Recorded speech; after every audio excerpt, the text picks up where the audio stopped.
Hi guys, welcome back again to our channel and this is Timan. So ang ating pong pag-uusapan yung mixture ng potash. Let it go, let it go. Hey, you have never, yeah, yeah. Okay guys, dahil sa yung aking pomegranates, ayan, ay bumubunga na at maraming flowers. Ayan. Diba po, nakikita niyo ang dami. Ang dami niyang flowers. At ang aking kamatis, nariyan na. Ang dami niyang mga flowers. At yung iba ay bunga na. Ayan. Diba? Yung iba bunga na. Yun.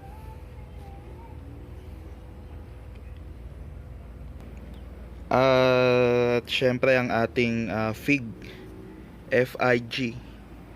Yan, meron na siyang bunga. Yan, marami-rami. Ito pa sa may baba. Okay, yung aking pong sili bagong dilig pa lang ho, kaya ganyan. Masyadong malambot, pero healthy yan. And healthy. Yan. So ito po no, yung aking fig FIG ay bumubunga na. Kaya po gagamit tayo ng potash. Yan, pampalaki, pampatamis ng bunga at pampayabong din ng mga flowers, no? Yan. Para po mas lalo ma-encourage ang inyo pong mga halaman na mas lalo sila mag-produce ng flower o kaya bunga. Yan. No, diyan po natin gagamitin ang ating potash. Tara po, samahan niyo ako. Ito guys, yan, bagong order. Ito po ay galing ng Shopee. So, mabibili nyo lang siya sa murang halaga. Dito po ako nakabili kay Aditas Farm. Yan. Pwede nyo siyang as a side dress. Okay. Pwede. Or foliar spray. Yan. Meron siyang instruction dyan. Pero po ang gagawin po natin ngayon, syempre,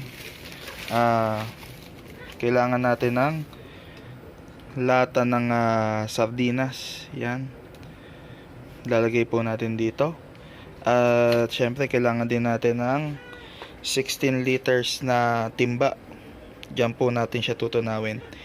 Isang can ng sardinas para sa 16 liters ng tubig.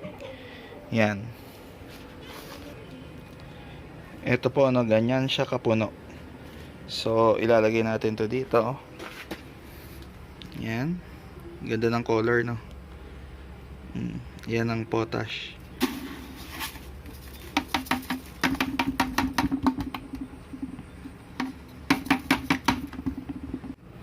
Okay, and then lalagyan po natin ng water. Ganda na naman ang color. Parang juice. Diba? Parang juice.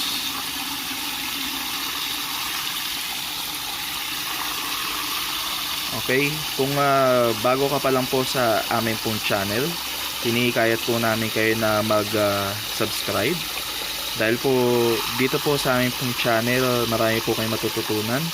Ito po ay actual po naming papakita sa inyo kung paano po yung proper mixture at yung proper na didilig po sa ating pong mga halaman. Yan, and then don't forget to click the bell button also para po lagi po tayong updated. At yung like button na rin po also. Yan, click na lang din po. At kung meron po tayong mga tanong pa ay just comment below po. Yan, para po at least ay makita po namin na sure po na magre-reply po kami. Yan, malapit na mapuno.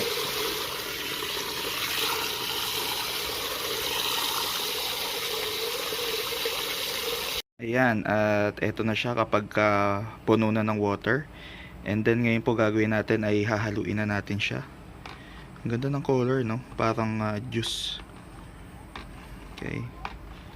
Yan na po yung ating potash. Halu-haluin hanggang sa matunaw po lahat yung mga nasa ilalim. Ako po para sure nag-aantay po ako ng 5 minutes. Then after 5 minutes haluin ko siya ulit. Yun, sure na wala na siyang tira sa ilalim. Yan, ganda ng color. Halu-haluin lang, halo-halo. Yan, and then po pwede na po natin yung idilig sa ating pong mga halaman. Unang-una po muna, basahin muna natin ng water yung soil. Yan, bago po natin ito ilalagay. Yan na po, at ready na ang ating potash. Ngayon mag-scoop lang tayo. Lagay natin sa soil. Okay.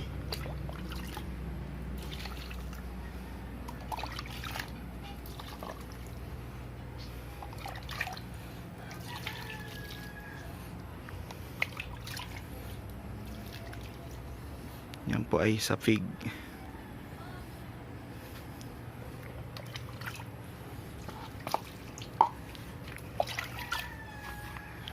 Ito naman po ay para sa kamatis.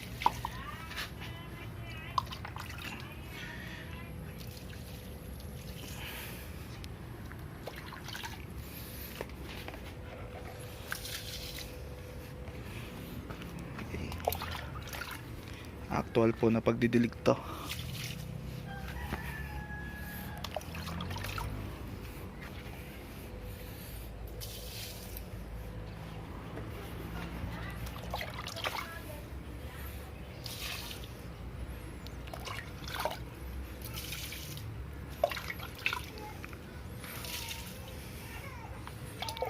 Yan.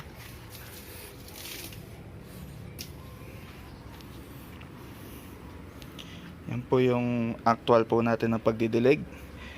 Okay. Yan. Pwede rin po siya sa mga bubulaklak. Tara, punta natin.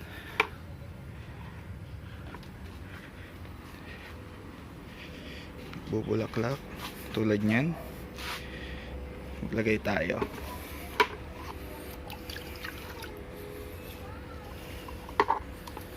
Ayan. Okay guys, kung meron po kayong mga tanong, just comment below. At sa mga hindi pa po mga nagsasubscribe ay mag-subscribe na. Nawa po ito pong amin pong munting video ay patuloy po sa inyo nakakatulong. Dahil po ang amin pong layunin ay patuloy po makatulong sa pag-garden natin. Yun lamang po, at God bless po sa ating po lahat.